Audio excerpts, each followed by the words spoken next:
ఈరోజు బైబిల్ మాట. అనేక విషయములలో మనమందరము తప్పిపోచున్నాము.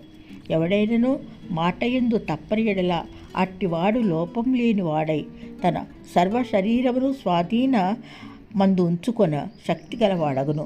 గుర్రములు మనకు లోబడుటకై వాటికి నోటికి కళ్ళెం పెట్టి వాటి శరీరమంతయు త్రిప్పుదుము కదా.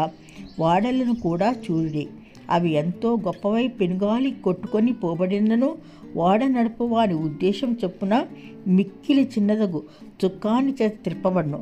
అలాగున్నే నాలుగు కూడా చిన్న అవయమైనను బహుగా అదిరిపడును. ఎంత కొంచెము నిప్పు ఎంత విస్తారమైన అడవిని తగులుబెట్టునో. నాలుక అగ్నియే. నాలుక మన అవయములలో ఉంచబడిన పాప ప్రపంచమై సర్వ శరీరమును మాలిన్యము కలిగిచేయుచు ప్రకృతి చక్రం చిచ్చు పెట్టును. అది నరకం చేత చిచ్చు పెట్టబడును. మృగపక్షి సర్ప జలచరములో ప్రతి జాతియు నరజాతి చేత సాధు కాజాలను.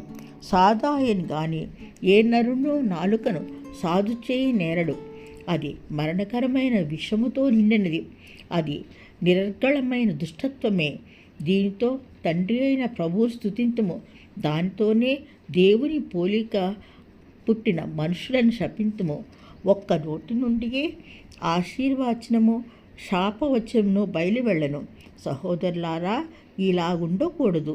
నీటి బుగ్గలో ఒక్క జల నుండియే తీయని నీరును చేదు నీరును ఊరునా?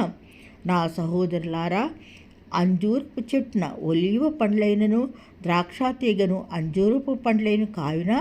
అటువలే ఉప్పు నీళ్ళలో నుండి తీయని నీళ్ళు ఊరవు. అనేక విషయములలో ఈ రీతిగా మనమందరము తప్పిపోవచ్చున్నాము. ఆమేన్. యాకోబు 3వ అధ్యాయము కొన్ని